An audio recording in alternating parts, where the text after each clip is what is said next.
Hola, bienvenidos y gracias por escuchar. I hope everyone is doing well. This class is going to be taught on grammar lessons, specifically verbs and adverbs. And so this is going to be about a basic level material, parts of speech, but with the expectation that the students are at an advanced level of English. So this is supposed to be more of a supplementary course on the verbs and adverb parts of speech. So for this course, we're going to be talking about the verb tenses, derivational suffixes, and their syntactic behavior. Then we'll talk about adverbs, their inflectional features, and their derivational suffixes as well. So first thing we want to do is look at this sentence. The student studied amazingly. Now, the goal for this today, for the students, all of you, is to be able to more clearly and easily identify verbs and adverbs and to be able to better use them in sentences. So this sentence, the student studied amazingly, has two meanings. And by the end of this class, we want to not only know what the two meanings are, but to understand how to reprise sentences for better clarity. So first, let's talk about verbs. A verb is a word that expresses an action, occurrence, or state of being. Verbs are highly inflectional. Los verbos son una parte de la oración altamente flexional. This means that verbs change form regularly to express grammatical functions. Now here, on the right side of the page, you'll see we have the common verb tense suffixes. So for the third person singular present, we have the S. For the past tense, we have the ED. For past participle, the ED again. And for present continuous, you have the ING. Now, something to keep in mind is that, like Spanish, we have irregular and irregular. So here you can see we have hablar, a regularly conjugated verb in all of these contexts. But ver, in any of the contexts, is an irregularly conjugated. We have a similar situation in English. Want, regularly conjugated. You have the S, the ED for both past tense and past participle, and the ING for the present continuous. However, the irregular verb eat has the S and the ING for both the third person singular present and the present continuous, which is regularly conjugated. But for the past tense and past participle, it is not eated, it is ate, and eaten is conjugated irregularly. Now, if you click on this here, verb tense practice, that's actually a link. It'll take you to this game. You can play it, and really all it is a verb tense practice. So if want is the base, what is the past tense form? Wanting, once, wanted. I think wanted is the past tense form. And there you go. I got it right. So you can play that game and you can practice different forms. It'll ask you to look at the past tense form of a word and tell it what the base form is. It'll ask you to look at the base form and tell it what the present continuous or past participle form is. And it's a great little game for practice. Now, on to derivational suffixes. A derivational suffix is a word's ending that changes the meaning of a word or its part of speech. Common derivational suffixes are the IZE ending, the EN, the IFY, and the ATE. All those endings are very common suffixes that are used to turn adjectives or nouns into verbs.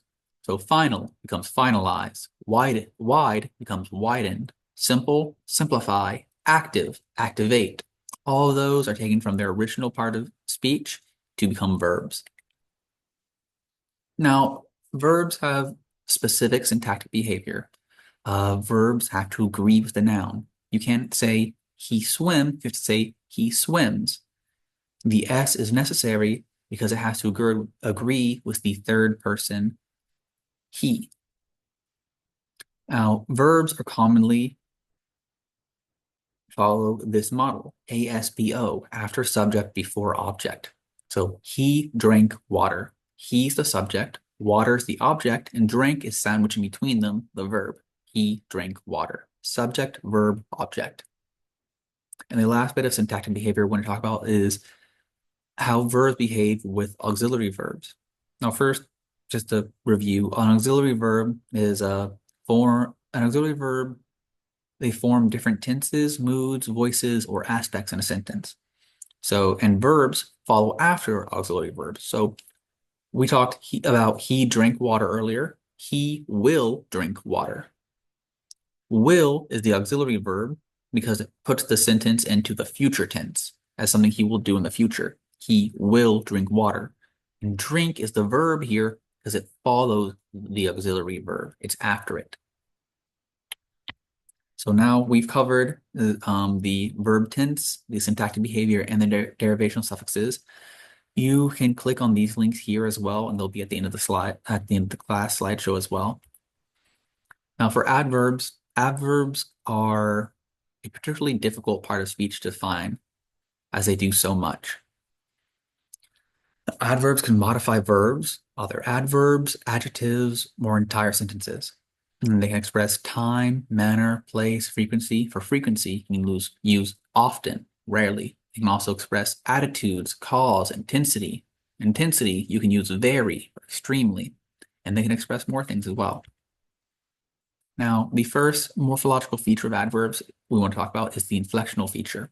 They have three different ways of being inflectional: comparatives, superlative, and adverbs that define the degree of something. So comparative, they compare things. You can say is faster, slower. Superlative, meaning is the highest, lowest degree of something. Instead of faster or slower, which is comparing things, it was the fastest or slowest. It is the highest or lowest degree. And then you have adverbs of degree, which are very common, are like less or more. And the second morphological feature we're going to talk about here is the derivational suffixes of adverbs. So we already said earlier that derivational suffixes, they go with the ending of a word and they change the meaning of a word or its part of speech. So the ly ending is a common derivational suffix for adverbs. And here it can change utter to utterly. But many adverbs use a interesting type of derivational suffix. They're like standalone words that are added to the end of words. They're used as suffixes. So here are example where. The standalone where is a standalone word, but it can change some to somewhere or no to nowhere, which are adverbs. So now let's look at this sentence again. The student studied amazingly. So study is the verb and amazingly is the adverb. So the question is, what is amazingly the adverb modifying? Like we said, adverbs can modify verbs or the entire sentence or other adverbs. That is the only adverb here, so it has to modify the verb or the entire sentence. But depending on which one it's doing, it changes the meaning of the sentence entirely. Now, if amazingly is modifying the verb studied, that would mean that it was saying, it is describing how well the student studied. The student studied amazingly. But if it's not modifying the verb and instead modifying the sentence, it is describing how the student studied. It is saying it is amazing that the student studied. The student studied amazingly. So you can see the meaning changes entirely. Now we're hoping that after seeing this, you've kind of reviewed your verbs and adverbs, and then you'll now be able to better understand you now have a better understanding of their tenses, their syntactic behavior, and derivational suffixes, and their morphological features. Now you'll be able to use this in your life and your work to better communicate, better understand others. And if you want to practice either of those games more, you have their links here so you can keep practicing. Thank you very much, and we really hope this was helpful.